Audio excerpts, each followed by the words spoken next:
মহানগৰীৰ জুৰুডত অত্যাধুনিক প্ৰযুক্তি সম্বলিত অডিঅ' ৰেকৰ্ডিং ষ্টুডিঅ' অডিঅ'হলিক মুকলি ষ্টুডিঅ'টো আনুষ্ঠানিকভাৱে মুকলি কৰে জুবিন গাৰ্গে অসমৰ সংগীতৰ ক্ষেত্ৰখনৰ সৈতে জড়িত চাৰিগৰাকী ব্যক্তি দিগন্ত বৰদলৈ সুনীত গগৈ দীপাংক শইকীয়া আৰু বাস্তৱ নাথৰ প্ৰচেষ্টাত গঢ়ি তোলা হৈছে ষ্টুডিঅ'টো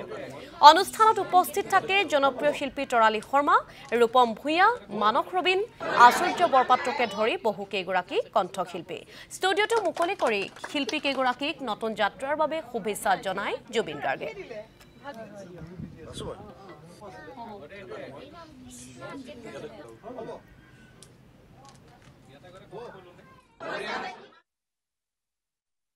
দিগন্তহঁত সকলোকে আন্তৰিক শুভকামনা জনাইছোঁ